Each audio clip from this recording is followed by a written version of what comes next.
It's spring. It's nice outside. The sun's out. Birds are chirping, right? Soccer's starting back up for everybody. We're getting outside, feeling all good. Our economy still hasn't recovered, and all that joyousness. Well, I don't want to be dark and grim today's episode, but I want to highlight what's going to happen. So this is what happens every year when we have recessions or a war, etc. You're going to have all that nice, bubbly, gubbly stuff. Don't know what gubbly is, but we're going to go with it. Feelings about what's going on for you. And you're going to be very optimistic and super positive, which is what you should do. But we can't lose sight of truly what's happening, right? We can't lose sight of that because we need to still work towards that. Just like we had said on the previous episode of being comfortable. The opening of spring is typically what allows everyone to feel comfortable and move forward and grow. But we're still stuck in an economy that isn't doing very well. So I want to hit upon a couple of things like that always diminish and get hidden in our distractions. Now, I know a lot of us are feeling it. I know you are out there, right? Either you've lost your job. There's not very much a lot of jobs to get. And you're always wondering like what to do next and what can we do and what do we see with what things are going on. But I just want you to be poignant of what's happening. It's a lot. What that screams to me is we got a lot of work to do, right? A lot of people maxing out credit cards, not paying their mortgages because there is a fundamental issue going on. So I know you've heard me hit upon jobs and debts before, and we're going to get to some savings stats and stuff too. And this episode has a different feel for it, right? Typically we're giving some other pointers and dealing with things, but today is just pure facts. Where the facts lie, we're going to talk to them. But are you hearing about all of these things? And what are we doing about them? What can we do and what can be done? When specifically we're talking about jobs, now granted, some of it is AI. AI is stealing some jobs, I'm not gonna lie. It's out there. But a lot of it is there's cheaper labor or cheaper costs that are happening. Logistics from tariffs, right? Increase in some of the taxes, the unforeseen certainty of what's going on. No one really talks much about this, but the commercial real estate, right? A lot of work from home situations have then caused firms to either reduce the size of their teams because they can't fit the buildings, or they have to start to sell off parts of those buildings, also reducing their staff because they don't need the space anymore. If they're going to take a loss and a hit there, some people aren't going to have jobs down the road. And that's just how the cookie crumbles. Let's hit with a couple more facts and then let's talk through what are some things that we should be doing for each other. I'm sorry. Where what? I thought we were promised that we're actually doing better and in the right way.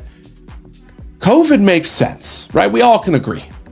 Maybe not COVID itself making sense for some of you, but COVID making sense is that was a world event. That was an issue. But that issue hid a lot of what's going on now. It is not solely AI. It's not solely about the war. It's not solely about our bullshit immigration law or ICE or any of that. Hell, it's not even on the president fully. Mostly. Not fully. It's a lot on our politicians of things that they could have seen coming down the pipe. I say this because obviously I deal with the markets a lot. I'm not in the politics and in policies, but we have had all-time highs hit for both gold, silver, the market in itself, and also obviously some crypto, all within 8 to 12 months. That's a problem because it keeps going higher and higher. And if things get inflated like that, where is the money coming from? We'll never really know. We know it's not retail. You know how we know it's not retail?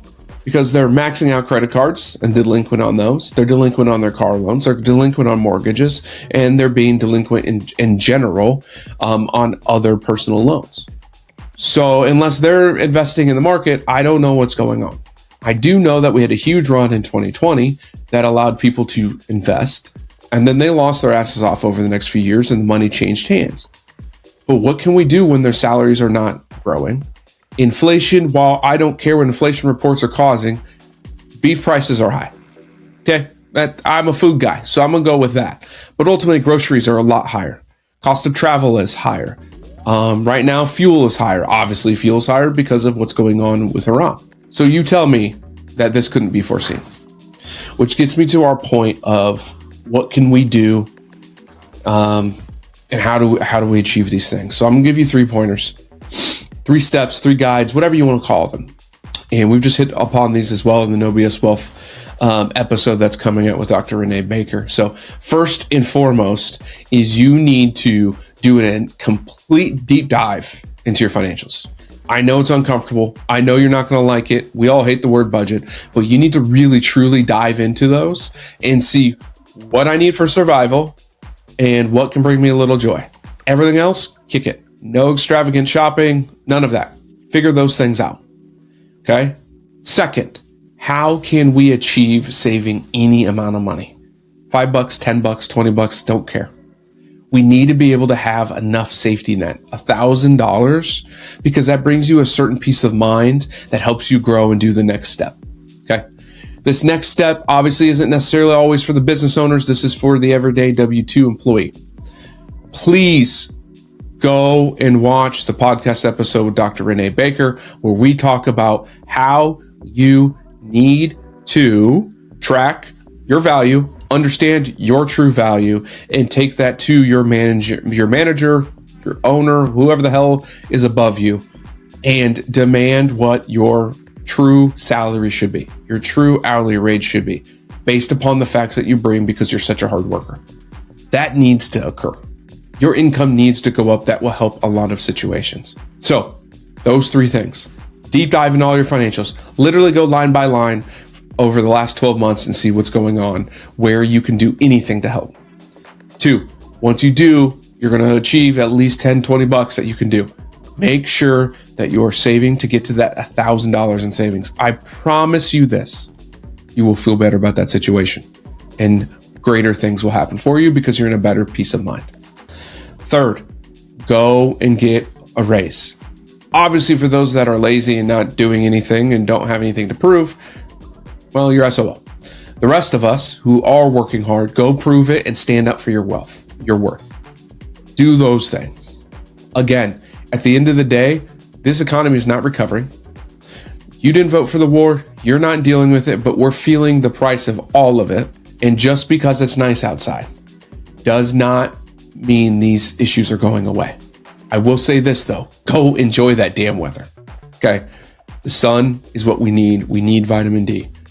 And at the end of this episode, I ask let's go with one thing. Be there for others as they're going through these tough times.